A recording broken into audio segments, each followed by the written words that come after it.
felt like Alicia Keys in the You Don't Know My Name music video, because that's how I felt.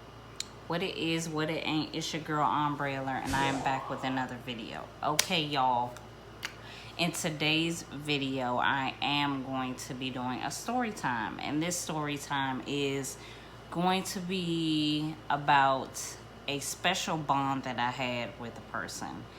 And it was at a time where I really needed some like mental guidance, and this person was there for me. Okay, get into it. If you're ready for this juicy story time, I need you to like this video, I need you to subscribe, and I need you to comment below if you've ever felt the same. Okay, so I'm just gonna start. I used to work at a coffee shop, and that's why I'm saying like I felt, you gonna understand why I said that I felt like Alicia Keys. Okay, so I used to work at a coffee shop, and I used to work at Starbucks, and I worked there for, collectively I worked at Starbucks for maybe 3.5 to almost 4 years. So at the time that I worked at my Starbucks location, I worked in Virginia, and I was, there all the time. I worked the like mid-evening shift from like 1 o'clock to, well, at first I worked from 1 o'clock to like 6. And then I leveled up and became a shift manager. So I worked from the afternoon to close. So, I was going through the motions at this time. I think I just was like not feeling myself. I was feeling very exhausted. I was overwhelmed with the need to just want to do more, but I didn't know what I wanted to do. I was, physically very exhausted all the time, because I always, walked to, my station. I always got on the train, and it would take me a long time to get home. Sometimes I would get in the house at like 12 o'clock at night, and it was very dangerous for me to do that. But just the commute from DC to Virginia, it was very exhausting. So I was tired all the time, and include all the work that I did. So anyway, I was very exhausted all the time, and I was the type of person at work where I just really wanted to pop flavor, just to let people know that I'm here and I mean business. So I kind of jazzed up the uniform policy as much as I could. I did the little swoops with my sideburns. People was like, oh, she cute, you know what I'm saying? I had hats on, because we could wear hats at the location. So I used to jazz up my hats depending on how it fit into the uniform policy. And I would just fly, at work all the time. I was like the fly chick that came in with the lipstick and the nice skin, and didn't know how to do her job, basically. So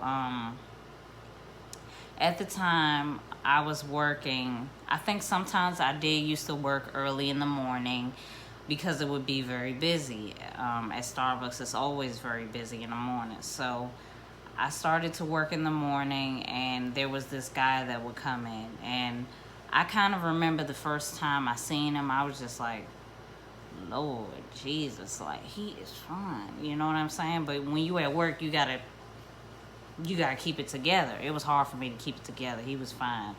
But I remember him coming in, and I wasn't, he was fine and everything like that, but I'm at work, so I'm being professional. I'm doing what I gotta do.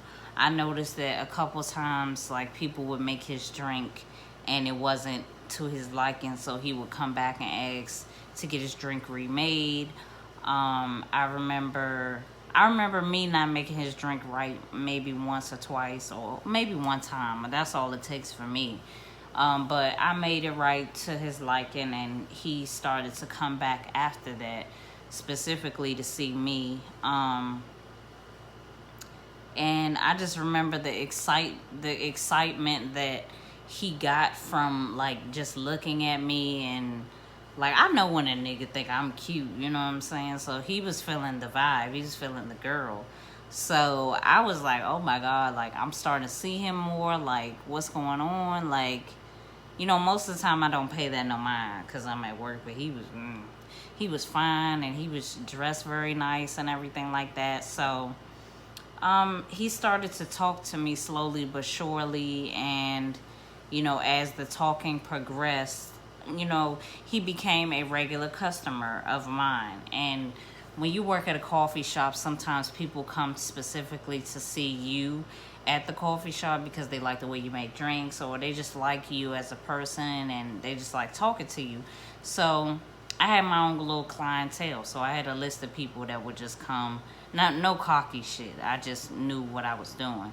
So I had a list of people that I really adored that would come in, talk to me on a genuine level, give me respect, make my job a lot easier. So that's what I mean by clientele. So he would come in and started to talk to me more, and I don't know, I really do feel like now that God brought him into my life at the time because I needed someone, you know, I needed to know that all guys wasn't a piece of shit, you know what I'm saying? I felt like I was really sad, you know. I may have been dealing with a breakup at the time and just trying to, you know, get through the motions of being at work all the time and not thinking about it, and you know, just life was just kicking my ass at the time. So when he came around, it was like a sigh of relief. Like, he started talking to me, and then I remember that one time, like, he passed me his number. He wrote it down on the sleeve because he was asking me for it, and I told him, like, I'm at work, I can't like pass you my phone. So he took a sleeve which you hold the hot drinks in. He took a sleeve and he wrote down his number and he passed it to me. And I was like, what? Like, I didn't think he was feeling me. I mean, I didn't know. Like, after that, I was like, oh, for sure, he's feeling me like shit. I got the digits, you know what I'm saying? Like, he feeling me like shit. And I was feeling myself all day, all fucking day. And then I feel like he started to come by more, and we would text each other, and he would let me know when he was coming so I could anticipate him coming to see me. And you know, I felt like our chemistry was like here. Like, he just was a cool person. I remember one time, like, as the friendship was progressing, I just wanted to know if he liked me or not. So I sat him down, and I was just like, I remember being confused because I was like, you come here all the time, like, sometimes you're a little flirty with me, and I know when a nigga flirting with me. So I was like, do you like me? Like, what is it? Like, do you like me or something? He was just like, no. He was like, I don't like you like that.